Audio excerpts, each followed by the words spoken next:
Hello, YouTube. This is Jeff, and as promised, I am bringing you another edition of the Film Vault. And on the Film Vault today, I am going to be talking about Clerks III. Oh, and if you're wondering where I'm recording this from the inside of my car. Thought this would be a unique experience, as I'm going to give you different locations. I'm going to be shooting videos in different locations for each video to kind of give you a little bit of variety here. So, Clerks III, I'm going to be giving out maybe a few spoilers, so if you haven't seen this movie, I would suggest, and you want to see it and not get spoiled, turn this video off right now and then come back after you've seen it to let me know what you think of it in the comments below here on YouTube. So I'm going to start right at it now. So this movie was, this one was a downer compared to the first two, but I understand that, Kevin Smith wanted to make this movie from his own personal experience, just like, say, the first one, which is a great classic comedy. I still laugh every time I watch the first one. One of my favorites on my list. But this one, wow. But number 3, Clerks 3, a big departure from the first two. I even like the second one, but this one was just a wow departure from that one. So it starts off with Dante. We see Dante opening up the store, and he's opening everything, and then we see a picture of Becky, whom he proposed to at the end of Clerks 2, and she has passed away. And the date on it says 2006, so it was like shortly right after the second movie. And I thought, gee, what a punch to the gut right off the bat here with this movie. Yeah, she was a character I did like from the second movie, and then, man, now she's gone. She's not going to be in this. Well, there were probably other reasons why they had to do it, but anyway. So, yeah, Becky has passed away and not in the film. So we see Dante, and Randall shows up along with Elias from the second movie, Clerks 2, and his friend. Now, I took some notes on this. Let me reference my notes here real quick.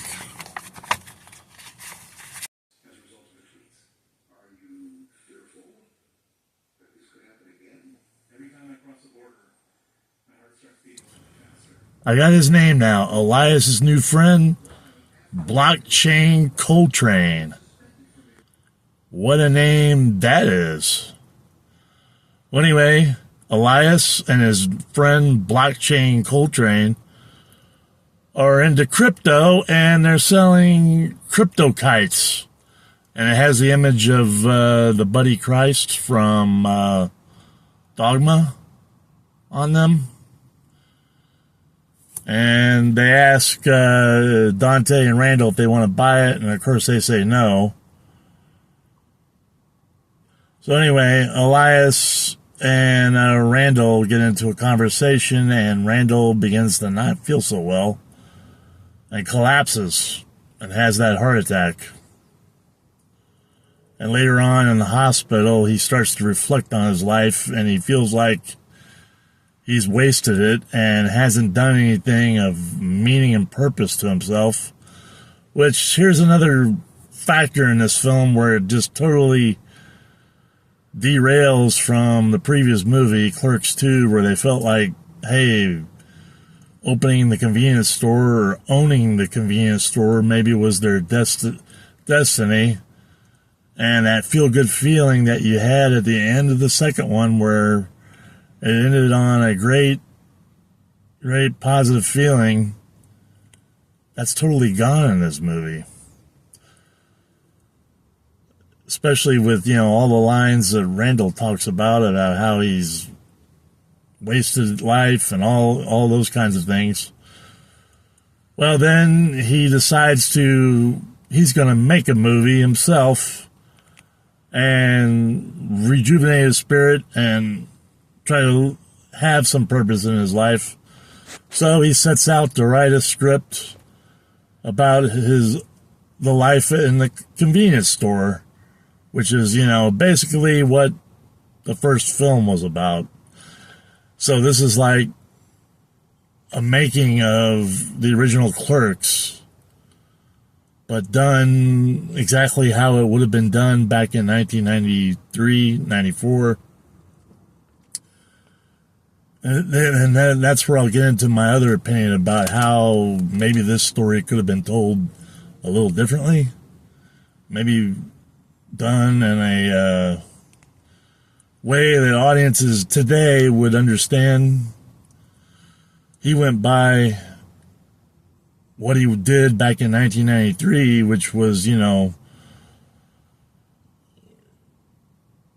a budget for making this movie on film, which I'll get into that a little later.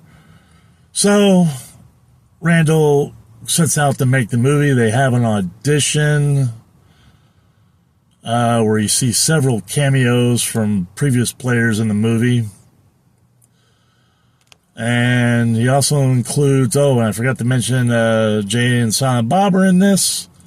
And they took the old video store and turned it into their own recreational,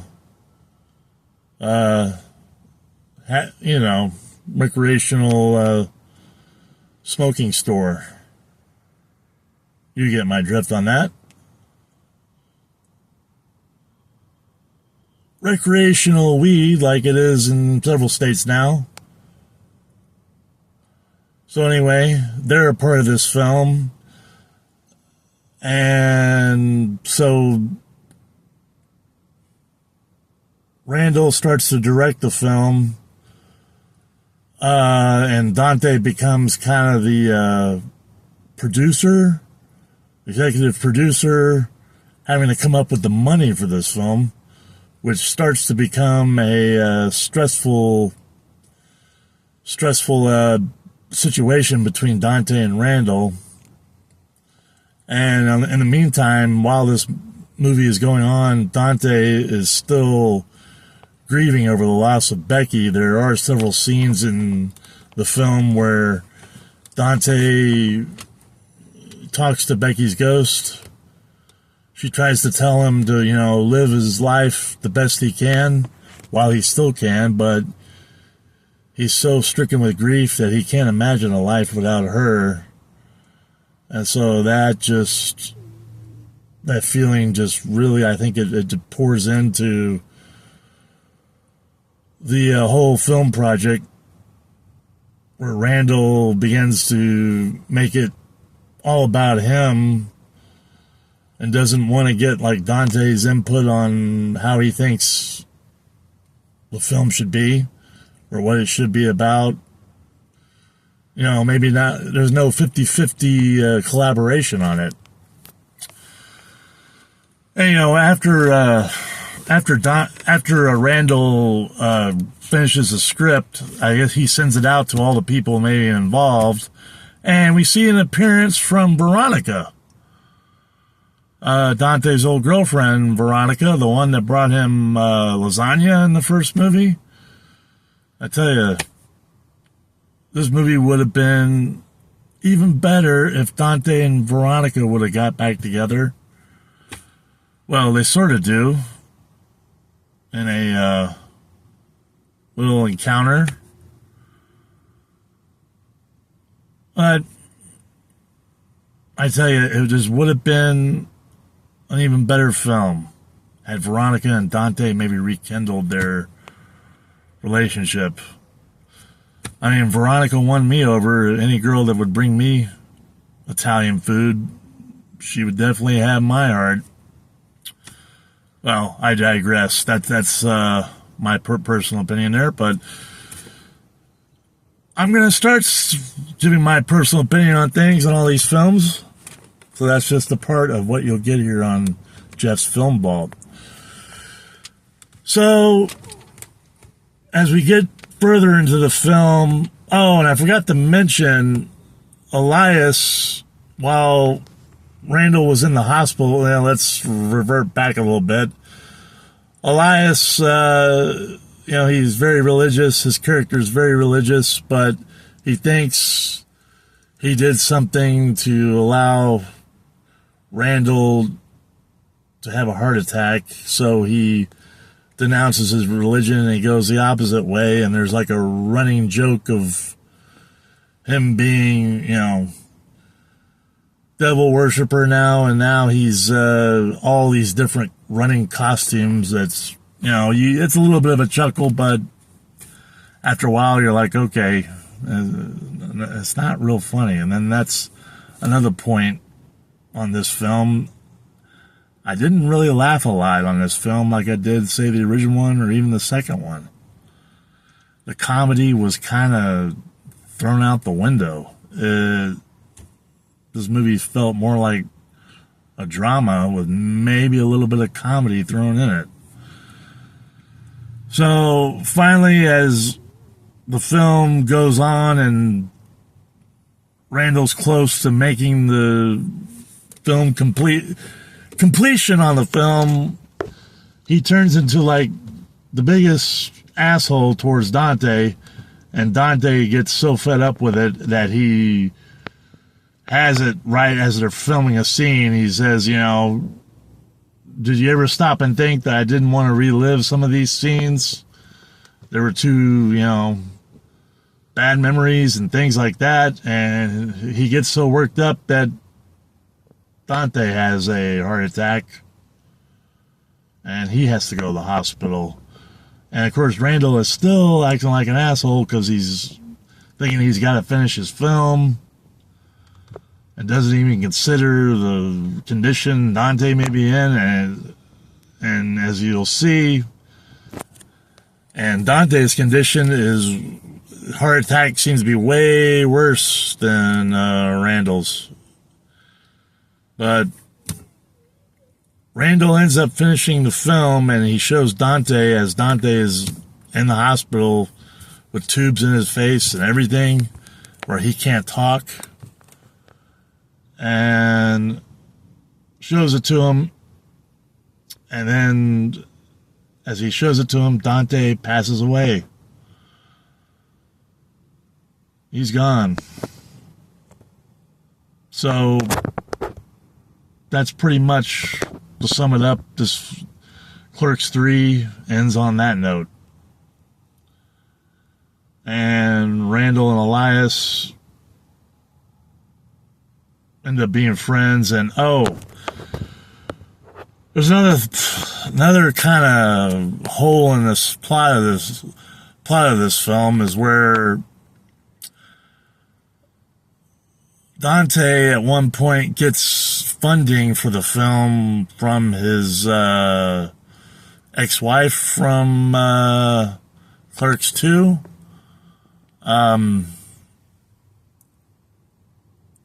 But somehow Dante doesn't know anything about, Randall has no clue where the money came from. You would have thought that would have been told while they were making this film. I have to correct myself. Dante's ex-fiancée. I might have said wife from Clerks 2, but no. His ex-fiancée, Emma. He gets the money from Emma. She's reluctant at first, but she gets the money because Dante put up half his share of the convenience store. So, at the end of the movie, Emma comes to collect Elias and his buddy Coltrane. I look at my notes again.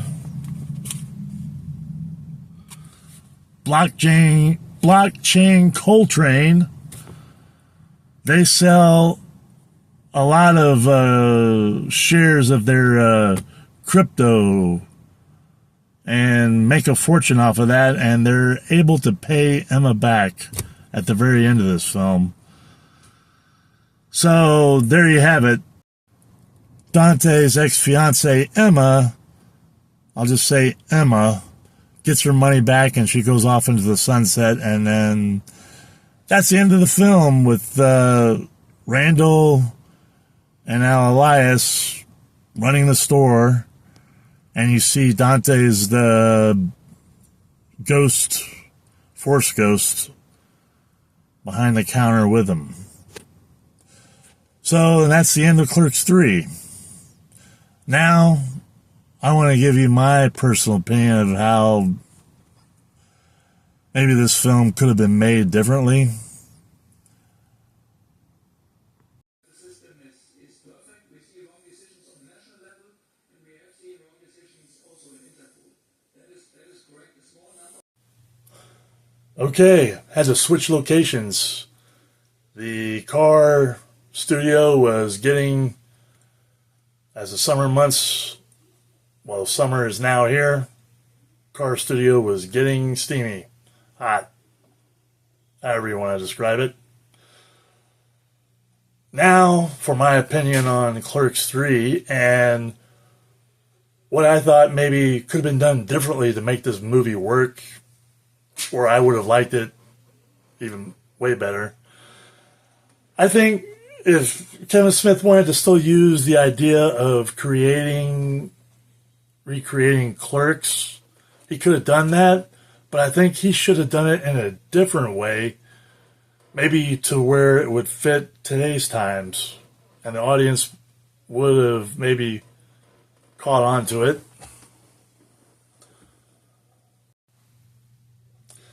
And that way, Randall could have said, okay, I'm going to make a film, but I'm going to make this maybe in a digital video documentary style.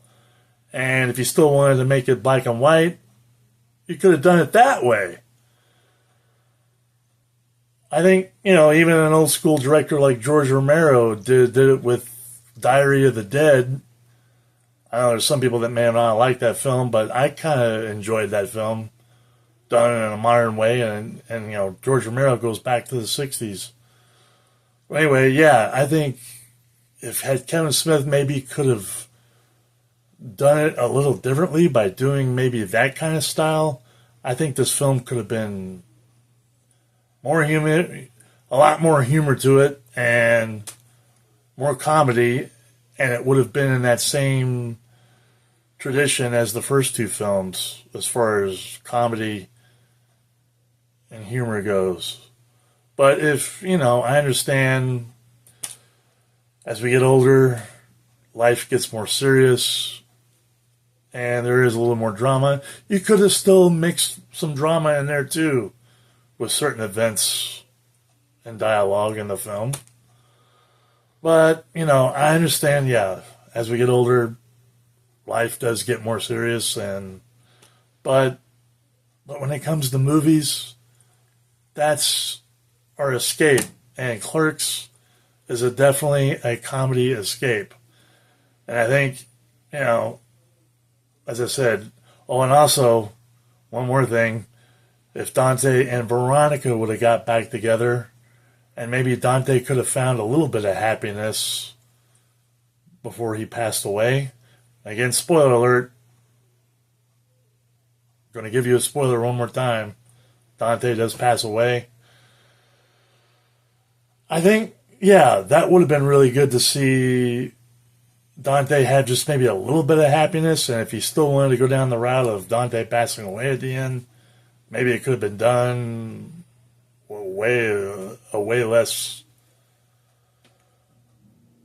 lot more or less of a downer than the way it was in this version. Maybe he could have died in his sleep or something like that after having maybe some moments and days of happiness with his old flame Veronica.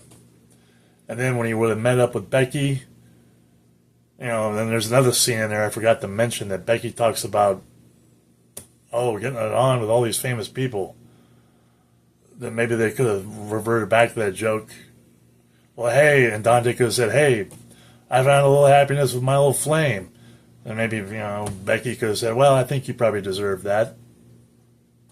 And then they would have been happy together in the afterlife. So, there's my take on Clerks 3. Like I said, if you're trying to think this is going to be laugh out loud funny, it's not. It's not. It's one of Kevin Smith's. I understand Kevin Smith wanted to make this in his vision. There's nothing I can do to maybe change his mind about that, but just something I personally didn't prefer. I liked Clerks 1 and 2. I may go back and rewatch Jay and Silent Bob reboot again. And there was a lot of down ratings about that, but I may go watch it again to compare these two films. And maybe I'll give you a little review on that again. So, but anyway, there's my take. I think he could have gone down a different route with Clerks 3, and this would have been an even better film. But as far as me recommending it, I don't really recommend it. But others out there may have a different opinion. Well, thanks for watching this video, and like I said, more are on their way, and I will see you soon.